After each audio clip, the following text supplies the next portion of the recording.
이 시간 함께 하신 하나님 말씀 창세기 3장 17절에서 21절까지 말씀입니다. 창세기 3장 17절에서 21절까지. 아담에게 이르시되 내가 내 아내의 말을 듣고 내가 내게 먹지 말라 한 나무의 열매를 먹었은즉 땅은 너로 말미암아 저주를 받고 너는 내 평생에 수고하여야 그 소산을 먹으리라. 땅이 내게 거친 저물과 엉겅퀴를 낼 것이라. 내가 먹을 것은 밭에 채소인즉 내가 흙으로 돌아갈 때까지 얼굴에 땀을 흘려야 먹을 것은 먹으리니 내가 그곳에서 취함을 입었음이라. 너는 흙이니 흙으로 돌아갈 것이니라 하시니라. 아담이 그의 아내의 이름을 하와라 불렀으니 그는 모든 사람자의 어머니가 되니라. 여호와 하나님이 아담과 그의 아내를 위하여 가죽 옷을 지어 입히시리라. 아멘. 마르지 않는 축복의 셈이 되는 교회, 가정 그리고 성도들 되시기를 주님의 이름으로 축원드립니다. 영녀들 잘 지내셨습니까? 우리는 예수를 믿는 목적이 뭐인가요? 십자가 대속 은혜 믿고 죄사함 받고 그리고 천국에 가는 것이 예수 믿는 목적입니까? 우리는 내가 어떤 사람이냐로 내가 정하는 그 모습에 따라서 행동이 달라지죠. 그러니까 나는 그래서 아이들 어릴 때 그 서울대학이나 연세대학교나 뭐 이런 명문대학교들을 데리고 가잖아요. 그 이유가 뭐예요? 이런 좋은 대학이 있어. 이거 보라고 가는 게 아니라 꿈을 가지라고 하는 뜻으로 데리고 가죠. 그러면 그 꿈에 내가 도달하기 위해서 뭐 하는 거예요? 거기에 맞춰서 내가 무언가 그래도 행동을 하고 움직이는 거죠. 내가 하나님의 영적 생명을 가진 하나님의 자녀로 내가 생각을 한다고 하면 우리는 죽음 이후의 하늘나라의 그 삶이 아니라 지금 어디서부터요? 여기서부터죠. 이 땅에서부터 예수 안에서 승리 얻고 자유의 삶을 살아야 되는 것이 그게 내가 예수를 믿는 진정한 목적이죠. 그러니까 이 세상을 살아가는 동안에 내가 예수 믿는 사람이라고 하는 무언가의 혜택이 있어야죠. 그 혜택을 누리고 그 다음 뭐 하는 거예요? 하늘나라로 가야 되는 거죠. 내가 하나님의 자녀로 생각하고 살아가면 나는 예수 안에서 하나님의 자녀다운 삶을 살아가려고 움직이게 되는 거고요. 반대로 사단의 종처럼 내가 나를 스스로 생각한다고 하면 뭐가 되는 거예요? 사단의 종처럼 살아가는 거예요. 그래서 사도 바울이요 우리에게 주신 말씀이 있어요. 그리고 신약 성경에서 우리의 신분을 가장 많이 잘 분명하고 확실하게 증거하고 사용했던 말씀이 있습니다. 그게 뭡니까? 고린도전서 1장 2절 시작. 고린도에 있는 하나님의 교회 곧 그리스도 예수 안에서 거룩하여지고 성도라 부르심을 받은 자들과 또 각처에서 우리의 주 곧 그들과 우리의 주 되신 예수 그리스도의 이름을 부르는 모든 자들에게 아멘. 바울이 우리에게 쓴 말이 뭐예요? 성도예요. 바울이 지금 우리에게 성도라고 얘기하는 건 내 공로 때문이 아니라 하나님께서 우리를 거룩한 자, 성자 또는 거룩한 무리, 그래서 성도라고 하나님께서 불러주신 거예요. 내가 성자가 되기 위해서 뭘 행한 것이 아니라 내가 예수 안에 있으면 하나님이 나를 뭐로 부르신다고요? 성자라고 불러주신다는 거예요. 하나님 우리를 성도라고 부르신다는 거예요. 그런데 우리는 알고 있어요. 아담의 원죄 이후로 우리 모두는 다 뭘 가지고 태어나요? 죄의 본성을 가지고 태어나는 거예요. 그런데 하나님은 우리를 더 이상 너는 죄인이야 라고 말씀하시지 않고 우리를 뭐로 부르신다고요? 성도라고 부르시는 거예요. 제가 전에 한번 말씀드렸잖아요. 우리 기도할 때 죄인들인 우리들 이런 말 우리 하는 거 아니라고. 왜? 우리가 죄의 본성을 안고 태어나기는 했지만 하나님이 우리를 뭐 하신 거예요? 예수 그리스도 안에 우리가 들어오는 그 순간 우리를 더 이상 뭐로 보시지 않고요? 죄인으로 보시지 않고 우리를 성도로 보신 거예요. 그러니까 하나님이 나를 성도로 지금 부르시는데 내가 내 입으로 나는 죄인이다 하면 뭐가 되는 거예요? 하나님의 은총을 내가 뭐 하는 거예요? 거절하는 거잖아요. 그러니까 지금부터 우리가 알아야 될 거 나는 죄인이다 아니다? 아니라는 거예요. 나는 뭐예요? 성도라는 거죠. 그런데 성도인데 성도로 살지만 뭐 하는 거예요? 죄는 져요. 그러면 나는 성도니까 죄 짓는 거 아무것도 아니야 이러면 안 되잖아요. 그럼 어떻게 되는 거죠? 때때로 죄를 짓는 성도라는 거죠. 그래서 뭐가 중요한 거예요? 예수 안에 있는 우리들에게 있어서 중요한 건 회개라는 거죠. 우리 모두는 다 뭐예요? 성도로 살아가는데 때때로 뭐 하는 거예요? 죄를 져요. 죄를 짓지만 이거는 내 능력으로는 어떻게 할 수 없는 거예요. 그죠? 그러니까 내 능력으로 어찌할 수 없는 상황에서 내가 일들을 범하지만 그러나 나는 뭐예요? 하나님의 자녀고 또 뭐예요? 하나님이 인정하신 성도의 거룩한 무리예요. 그러면 하나님이 인정하시는 거룩한 사람이니까 뭘 하는 거예요? 죄를 졌어도 나는 뭐 하는 거예요? 회개함을 통해서 뭘 지켜가야 돼? 뭘 알아야 돼? 나는 성도라고 하는 신분을 뭘 하는 거예요? 잊으면 안 되는 거예요. 나는 성도라는 신분을 지켜가는 그 자리를 나가 뭐 하는 거예요? 스스로 놓아버리면 안 돼요. 그러니까 항상 나는 할 때 뭘 하는 거예요? 내 행동에 따라서 내 신분이 변하는 게 아니에요. 내 신분은 이미 정해져 있어요. 뭐예요? 성도라고 하는. 그러면 그 신분에 맞도록 내가 지금 뭘 해야 되는 거예요? 행동을 하려고 하는 거죠. 그렇게 살아가다 보면 그리스도 안에서 성도답게 살아가려고 하다 보면 주님께서 이 말씀 속에서 우리에게 주신 약속들이 있어요. 그 복의 약속들을 유업으로 얻으며 살아갈 수 있게 되는 거예요. 내가 예수 안에 있으면서 성도라고 하나님이 부르심을 주신 그 순간부터 우리는 다 뭐가 되는 거예요? 죄의 그것들을 받는 게 아니라 우리는 하나님의 자녀로서 받아야 될 하나님의 복의 유업을 이어받을 상속자로서 지금 여기 있다는 사실을 잃어버리면 안 되는 겁니다. 상속자이지만 때로 뭐 하는 거예요? 잘못을 하고요. 그러나 그 잘못을 범했을 때 뭐 하라고요? 회개하고 내가 하나님으로부터 준 상속자의 그 자리에서 그 지위를 빼앗기지 않도록 우리는 늘 예배드려야 되고 말씀 암송해야 되고 말씀 묵상해야 되고 기도하고 찬송의 생활을 그렇게 해나갈 때 그때 그 신분에 합당한 주의 복의 역사가 우리 위에 온전히 임하게 될 줄로 믿습니다. 우리 모두 다 그 복의 길을 온전히 걸어갈 수 있는 가정을 만들고 성도들이 되어질 수 있기를 주님의 이름으로 간절히 축원드립니다. 그럼 그 자리를 유지하려면 어떻게 될까요? 불순종의 죄 이후에요. 하나님께서 제일 먼저 누구에게 저주를 내리셨어요? 누구에게 제일 먼저 저주를 내리셨어요? 뱀에게 제일 먼저 저주를 내리셨어요. 시작이 누구였어요? 뱀이잖아요. 그 다음 누구예요? 그 다음 여자. 그 다음에 누구요? 그 다음에 아담, 남자. 그럼 끝이죠. 맞나요? 방금 우리 읽었잖아요. 19절 한번 다시 볼까요? 19절에 보면 시작. 내가 흙으로 돌아갈 때까지 얼굴에 땀을 흘려야 먹을 것을 먹으리니 내가 그것에서 취함을 입었습니다. 그랬어요. 자, 너는 흙이니 흙으로 돌아갈 것입니다. 이거는 앞부분은 저주고요.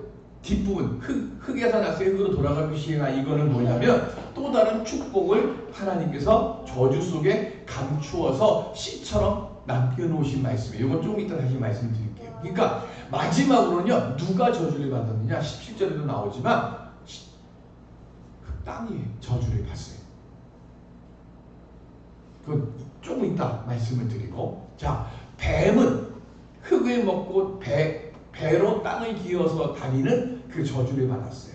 그리고 마지막에 여기는 봉독하지 않았지만 15절에 보면 여자의 후손에서 난 여자에게서 난 그 후손에게 머리를 깨서 상처를 당하고 너는 발뒤꿈치를 물리라 그래요.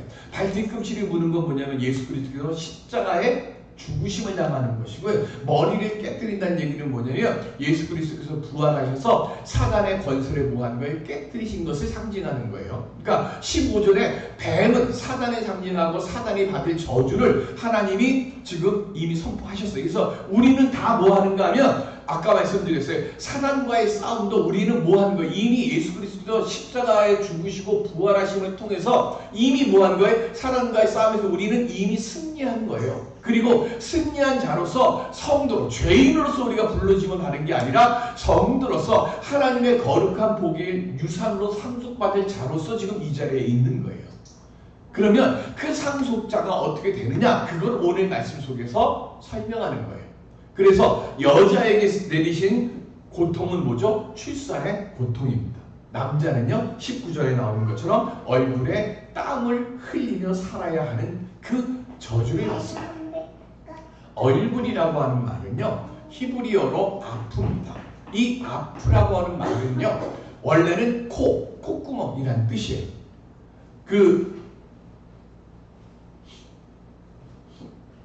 만화 영화나 뭐 이런 데 보면 왜 소가 화가 나거나 뭐 너무 힘들게 하면 코에서 뭐 이렇게 기차에서 나오는 증기처럼 푹푹 나오는 거 있잖아요. 그거 얘기하는 거예요.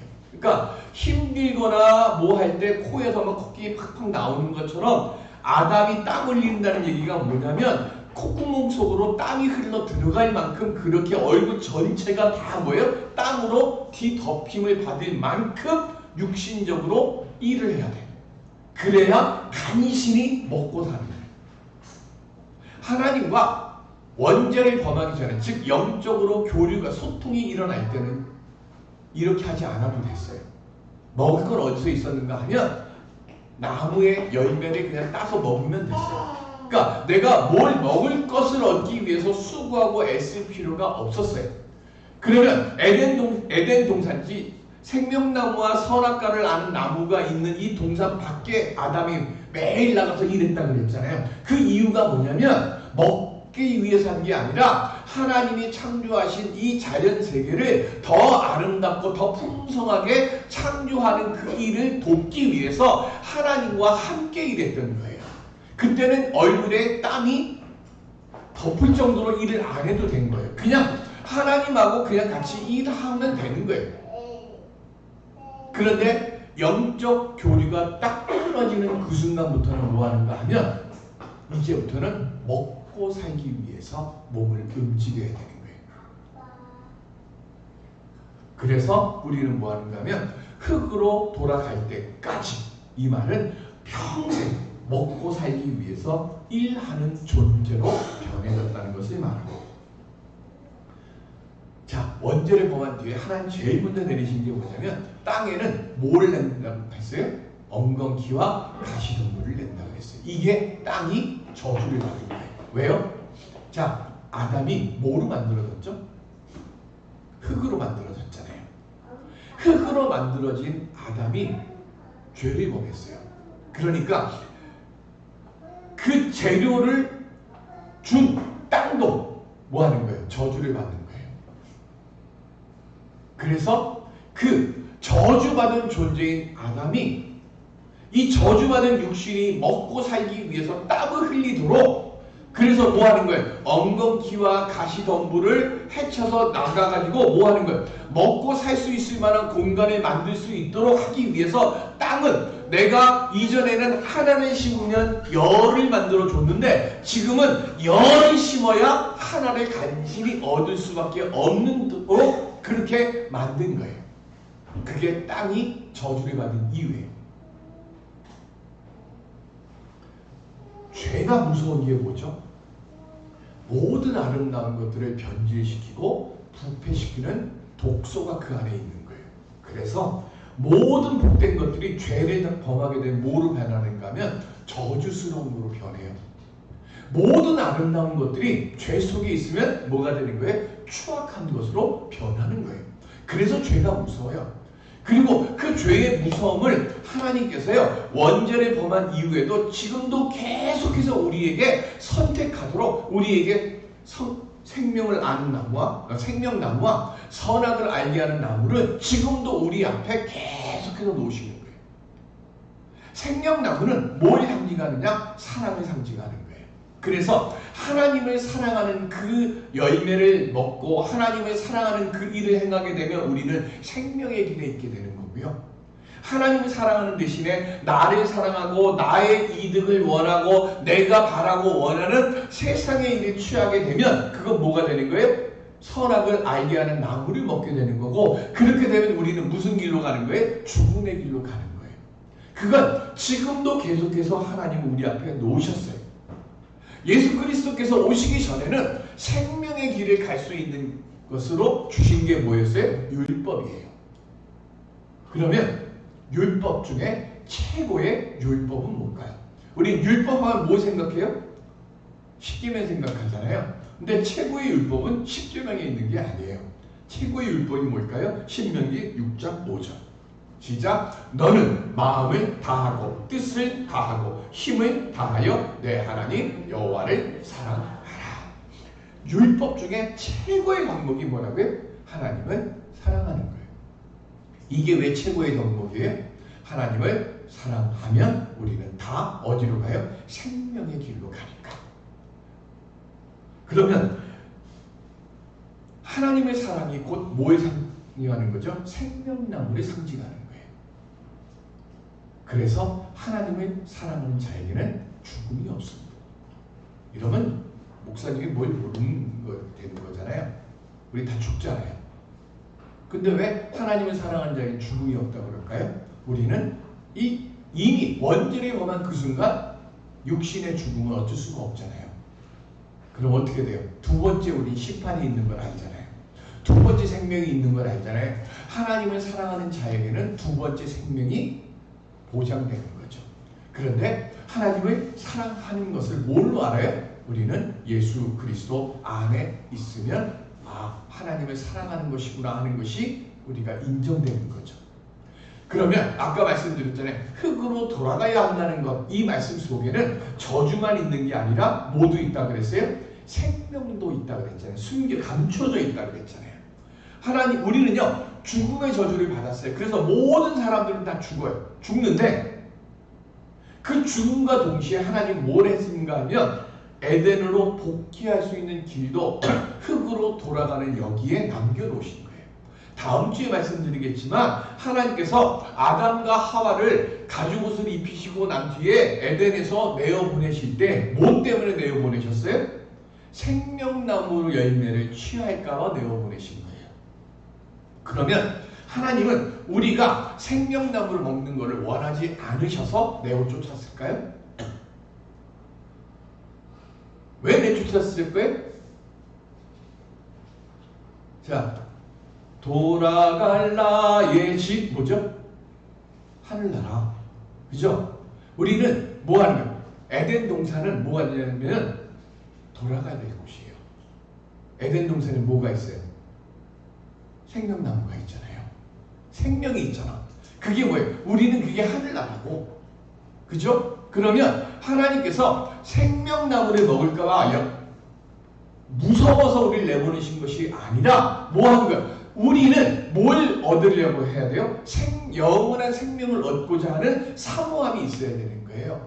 그러니까 뭐 하는 거예요? 흙으로 났으니 흙으로 돌아가라는 이 말씀 속에 담겨져 있는 뜻이 뭐냐면 내 힘으로는 할 수 없고 영원히 돌아갈 수 있는 그 집이 있음을 내가 기억하고 뭐 하는 거예요?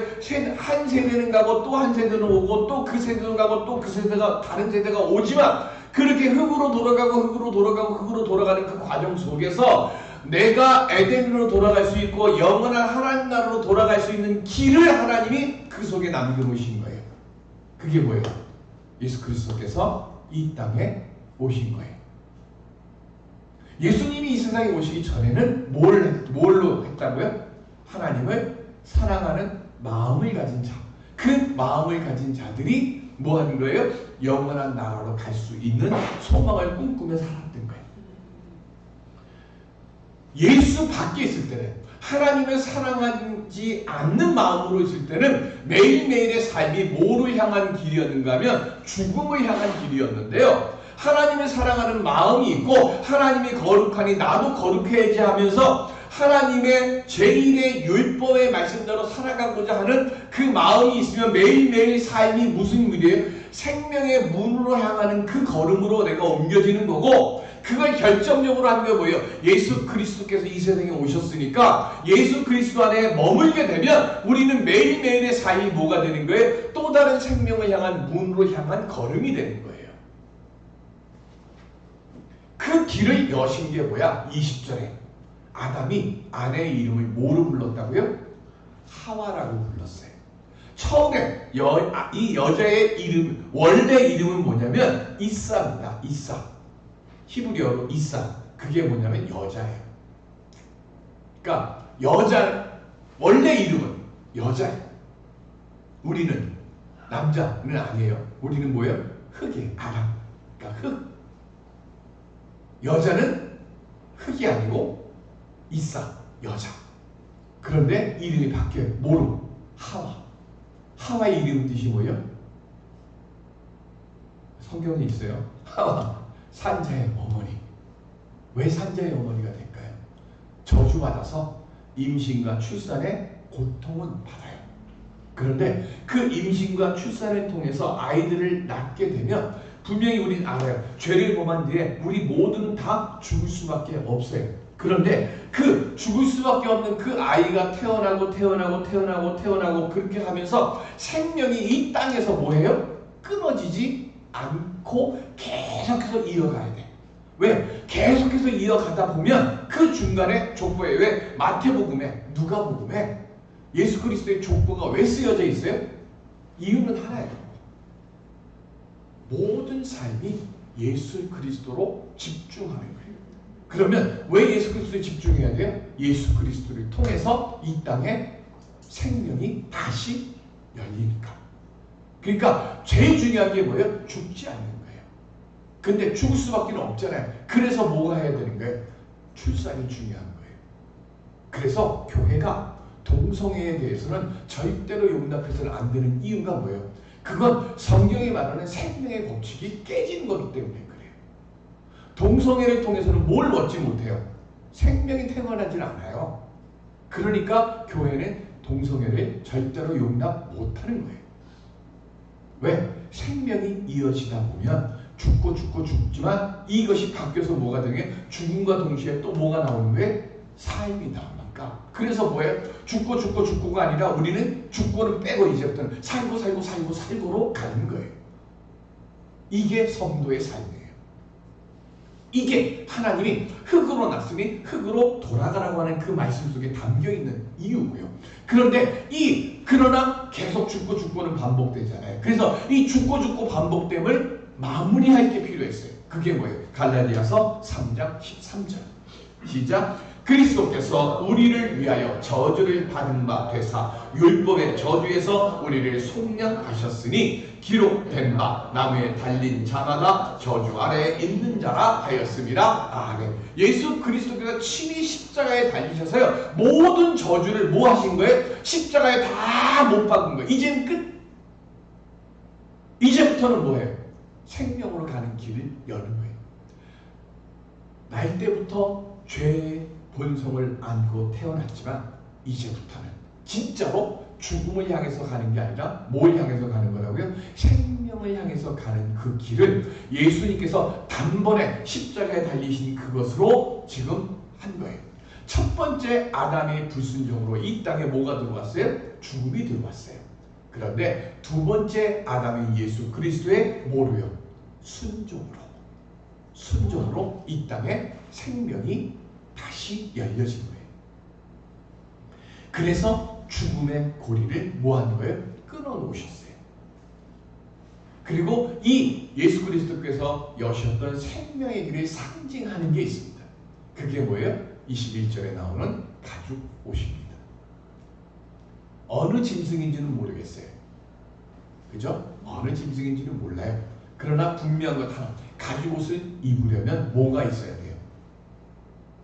누군가가 죽은 짐승이 있어야죠. 죽은 짐승이 있어야 그 죽은 짐승의 가죽을 벗겨서 그것으로 옷을 만들 수 있잖아요. 누가 만들어줬어요? 아담이 만들었어요? 하와가 만들었어요? 성경에 분명히 나와 있잖아요. 하나님이 지어주셨다 그랬어요.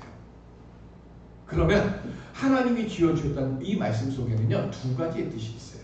첫 번째는 뭐냐면 아담과 하와가 하나님께 예배드리고 제사드리는 법을 알까요? 모를까요? 모르죠. 그래서 첫 번째 뭐 하는 거예요? 지금 가죽옷을 지어 입히신 이유가 뭐죠? 부끄러움을 가려주시기 위해서잖아요.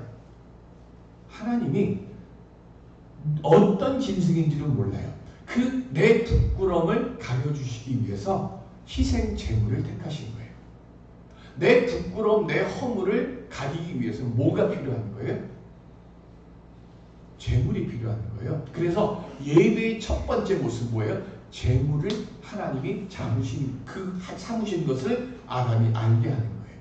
두 번째 뭐 하는 거예요? 그걸 통해서 옷을 입혀주셨어요. 그 얘기는 뭐죠? 하나님, 이 제물을 통해서 내 죄와 내 허물을 뭐 하는 거예요? 덮어주신 거예요. 그러니까 가죽옷을 입혔다고 하는 이 말씀 속에 담겨있는 뜻은 두 가지예요. 그런데 자, 아담과 하와가 선악을 알게 하는 나무를 먹고 난 뒤에 제일 먼저 한 것이 뭐였어요? 부끄러움을 알게 해서 그 부끄러움을 뭐 했어요? 덮으려고 뭘로 만들었어요? 무화과 가지고 잎으로 덮었어요. 그런데 무화과 잎은 어떻게 돼요? 나중에 좀 지나면 말라 쭈그러들어요. 우리 인간이 무언가 내 잘못이나 수치나 부끄러움을 덮기 위해서 처음에 무화과 잎사귀로 덮어서 무화과 잎사귀가 큰가 봐요. 그러면 그거로 덮을 수는 있는데 시간이 지나면 어떻게 되죠? 결국은 다 드러나게 되는 거예요. 그래서 가릴 수가 없고 덮을 수가 없어요. 그러니까 뭐 하는 거예요? 하나님께 제사 드리고 하나님께 예배 드리면서 뭘 하는 거죠? 내 죄를 토설해야 그 부끄러움이 어떻게 되는 거예요? 내 손으로 덮는 거, 내 손으로 가리는 게 아니라 하나님의 권능으로 덮어주시고 가려주셔야 되는 거예요. 그래서 이사야 64장 6절 시작. 무릇 우리는 다 부정한 자 같아서 우리의 의는 다 더러운 옷 같으며 우리는 다 잎사귀같이 시들므로 우리의 죄악이 바람같이 우리를 몰아가나이다. 아멘. 그래서 뭐 하는 거예요? 하나님이 덮여주시는 의의 옷으로 입어야 더러움도 사라지고, 그죠? 허물도 사라지는 거예요. 내 능력으로 하는 게 아니에요. 하나님께서 가죽옷을 입혀주셨다는 그 말의 뜻은 우리로 하여금 성도로서 복된 길을 살아가려면 이렇게 해야 돼 라고 하는 것을 우리에게 주신 거예요. 그러면 성도로서 복된 길을 걸어가기 위해서 우리가 해야 할 것이 뭘까요? 고린도후서 12장 10절 시작. 그러므로 내가 그리스도를 위하여 약한 것들과 능욕과 궁핍과 박해와 곤고를 기뻐하노니 이는 내가 약한 그때의 강함이라. 아멘. 우리 너무 많이 하는 말씀이잖아요. 사도 바울은 인간의 눈으로 보면 참 약한 사람이었어요. 그죠? 그런데 그 약함이 너무나 바울을 괴롭혀서 바울은 뭐라고 고백을 해요? 육체의 가시라고 고백을 해요. 그리고 그 육체의 가시의 고통이 너무 심해서 하나님께 이 가시를 제하여 달라고 목숨을 건 기도를 3번 드렸는데 그때마다 하나님이 뭐라고 그러셨다고요? 내 은혜가 족하다 그랬어요. 그래서 어떻게 했어요? 이 육체의 가시를 제하는 것을 뭐 하는 거예요? 포기하는 거예요. 포기했다고 하니까 그런 포기가 아니에요. 뭐예요? 안고 사는 거죠. 그러면 하나님은 왜 그렇게 주의 일을 열심히 생명을 걸고 하는 바울에게 왜 그렇게 고통스러운 육체의 가시를 남겨뒀을까 하는 거예요. 바울이 자기를 소개할 때 나는 유대인 중에 유대인이요 바리새인 중에 바리새인이라고 얘기합니다. 이 말의 뜻은 뭐죠? 자기 가문과 자기의 학식과 그리고 자기에 있는 모든 것들에 대한 뭐가 있는 거예요? 자긍심이 대단한 거예요. 내가 누군데? 다메섹 도상에서 예수 그리스도를 만나서 거꾸로 져가지고요 거듭은 났어요. 그런데 아직도 바울의 마음속에는 뭐가 있는가 하면 내 힘으로 내 손으로 주의 역사를 이룰 수 있는 것들이 너무 많다라고 생각하는 거예요. 그런데 정상적인 방법으로는 바울이 그걸 포기하지 못하니까 그런 마음이 교만된 마음이나 무언가 인간적인 방법으로 무언가를 하고자 하는 생각이 들려고 할 때마다 하나님이 이 육체의 가시를 통해서 깨뜨리는 거예요. 그리고 나서 바울이 깨닫는 거예요. 하나님은 강한 자, 능력이 많은 자를 드셔서 사용하시는 분이 아니라 나처럼 병들고 약하고 아무것도 할 수 없을 것 같은 이런 모습의 나를 들어서 하나님의 거룩한 역사를 사용하시기를 기뻐하시는 분이시구나. 그걸 알고서 고백하는 게 뭐죠? 내가 약한 그때의 강함이니라 라고 말씀하는 거예요. 내 안에 있는 그 어떤 것들, 내 학식, 내가 알고 있는, 내가 가지고 내가 누리고 있는 그 모든 것들을 하나님 육체의 가시를 통해서 하나씩 빼내는 거예요. 그러면서 그 빼내는 그 자리에 뭐로 대신 놓으시는 거예요? 하나님의 권능과 하나님의 은총과 하나님만을 사랑하고 하나님만을 바라고 하나님만을 의지하고자 하는 그 마음들을 집어넣기 시작하시는 거예요. 그래서 그게 가장 잘 나타난 게 뭐죠? 사도행전 16장에 사도 바울이 아시아로 가려고 하는데 예수의 영이 가로막고 성령이 가로막고 하면서 계속해서 막히는 거예요. 내가 계획했던 일들을 하나님 계속 막으셔. 왜 막으실까요? 하나님의 역사라도 하나님의 일이라도 하나님이 계획하시는 거로 하는 거지 내 계획으로 하는 게 아니라는 것을 알게 하시고 그래서 사도행전 16장에 그걸 고백하는 거예요.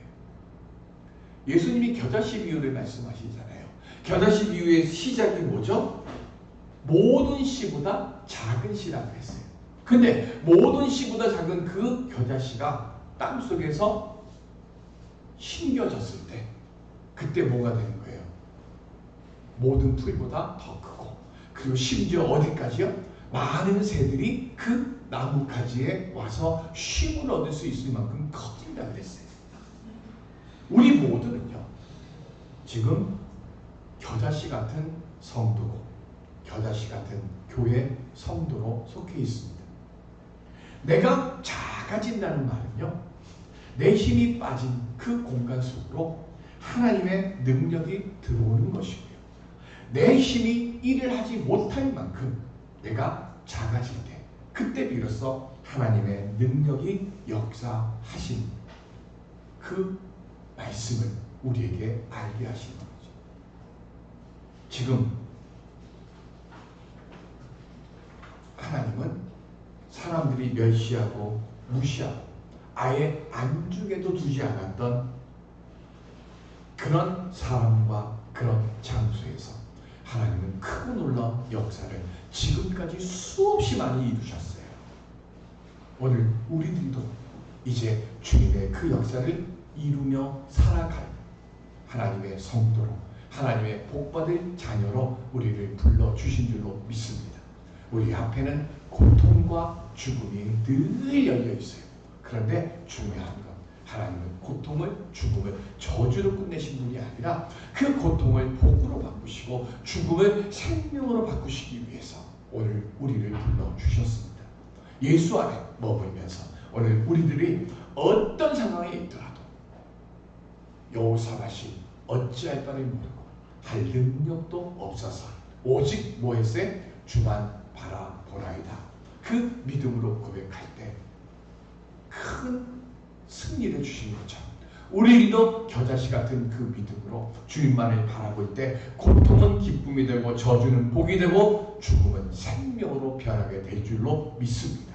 오늘 그 역사를 만들어갈 수 있는 우리 모두가 될 수 있기를 주님의 이름으로 축원드립니다. 은혜의 아버지 하나님, 이 부족하고 아버지 하나님 연약한 종과 또한 우리 이 믿음이 든든한 우리의 만남의 성도들이 주 앞에 이 시간 겨자씨의 믿음의 그 모습으로 머리 숙여 구하고 있사오니 아버지 하나님 이 예배를 통해서 아담과 하와에게 입혀주신 그 가죽옷의 권능을 연입혀 주셔서 아버지 하나님 괴로움과 이 고통이 기쁨과 생명과 감사로 변화해지는 역사가 되게 하여 주시옵소서. 예수님의 이름으로 기도드립니다. 아멘.